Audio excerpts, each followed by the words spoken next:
The Silence of Beachview Avenue, the murder of Leah Sousa.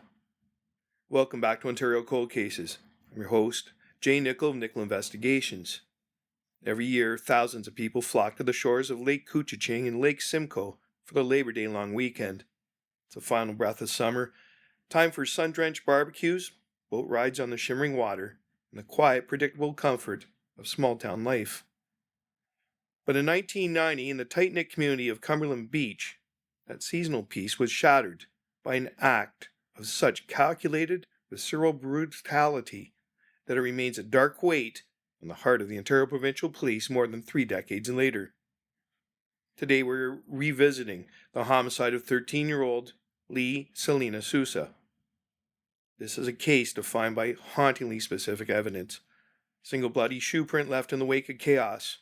A missing weapon that likely served dual purpose.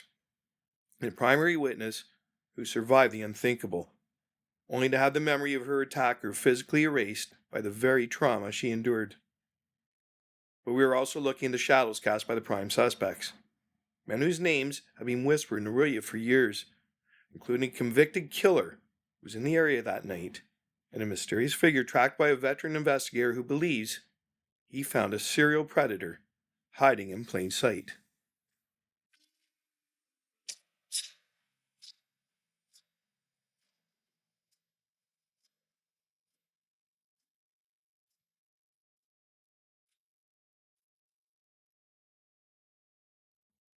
The setting in the Blitz.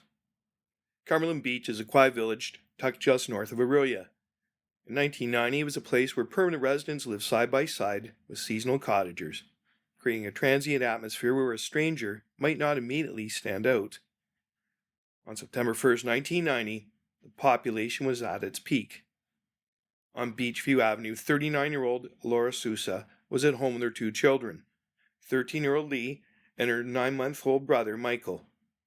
Investigators have long noted that there was no adult male in the house that night. This vulnerability may have been noted by a predator watching from the shadows, waiting for the lights to dim and the neighborhood to grow still. Shortly after midnight, the silence was broken. A perpetrator forced entry through a back window. This wasn't a crime of opportunity. It was a determined, tactical intrusion. Once inside, the killer navigated the darkened home to unlock a door from the interior, ensuring a clear, unobstructed escape route, the mark of someone who had planned his exit as carefully as his entrance. The intruder moved first to Lora's bedroom for a blitz attack, a sudden, overwhelming surge of violence designed to incapacitate the victim before they can even realize they are in danger. Lora was struck repeatedly in the head with a heavy metallic object. Investigators believe it was a length of pipe or a heavy-duty tire iron. The force was catastrophic, designed to kill. The perpetrator left her for dead, likely assuming that even if she survived, the trauma would ensure she could never identify him. Then, he turned his attention to the living room. 13-year-old Leah was sleeping on the couch. The investigation reveals she was sexually assaulted there before being dragged out into the backyard. In the darkness of that outdoor space, she was fatally bludgeoned with that same blunt instrument. In detail, it continues to baffle and haunt investigators. 9-month-old Michael was found hours later in his crib, completely unharmed. The killer had spared the infant, showing a twisted, selective mercy while obliterating the lives of the mother and daughter just a few feet away. Part 2. The Forensic Puzzle. The scene was one of absolute carnage, yet the killer was frustratingly careful. Despite the intensity of the struggle and the nature of the assault, there was no usable DNA recovered. Even with modern, high-sensitivity retesting of the evidence, a clear genetic profile has remained elusive. Was it the result of protective clothing, or a horrific stroke of luck for the perpetrator? However, they did find one concrete lead: a single clear, bloody shoeprint. Forensic analysts painstakingly identified it as a Nike all-leather court or tennis shoe, roughly a size 9 or 10. This gives us a physical profile, An adult male of average height and build, wearing a common athletic sneaker that allowed for quiet, fast movement through the residential yards of Cumberland Beach. And then there's the weapon. Based on the patterns of the fractures and deep tissue injuries, police are looking for a heavy, forged metal object, brought to the scene and carried away. The investigative file now contains over 1,500 interviews and thousands of tips, but the case remains at a standstill.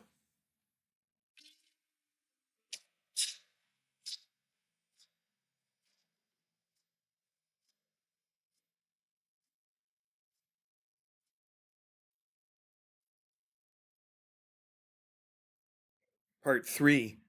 Prime Suspect. Brian Timothy Ellson. For many investigators and locals, one name has consistently sat at the top of the list. Brian Timothy Ellson. Ellson is not a name mentioned lightly. His connection to the case begins with geography.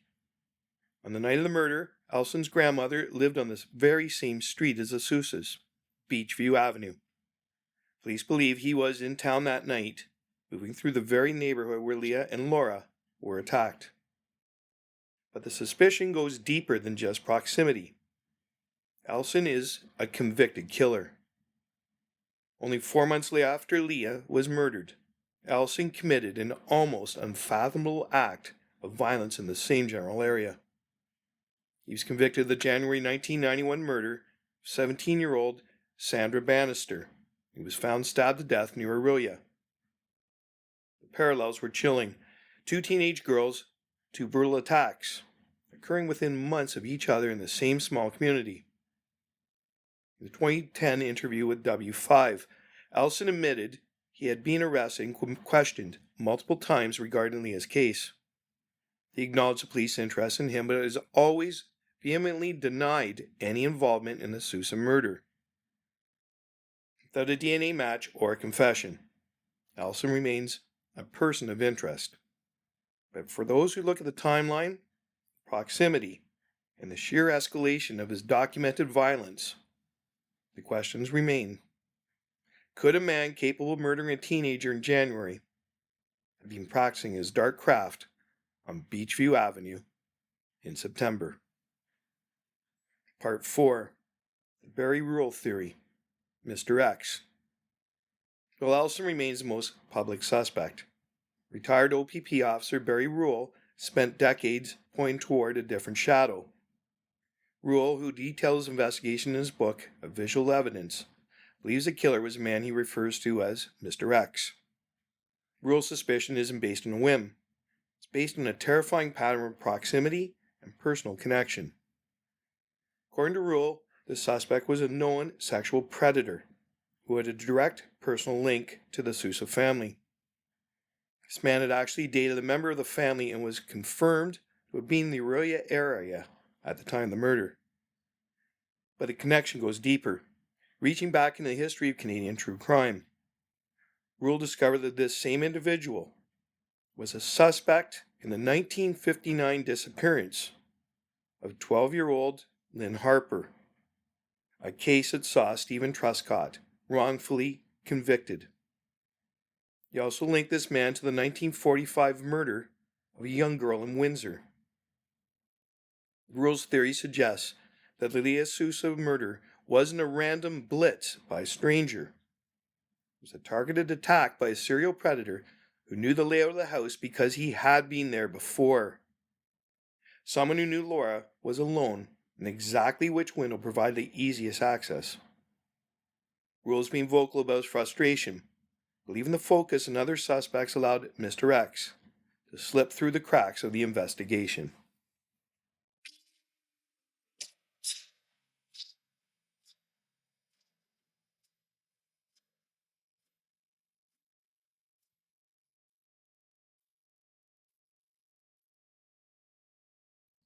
Part 5. The Witness Who Can't Speak.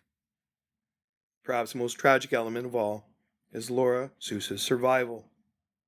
She pulled through against all medical odds, but the survival came at a devastating cost. Her memory of the night is a total void.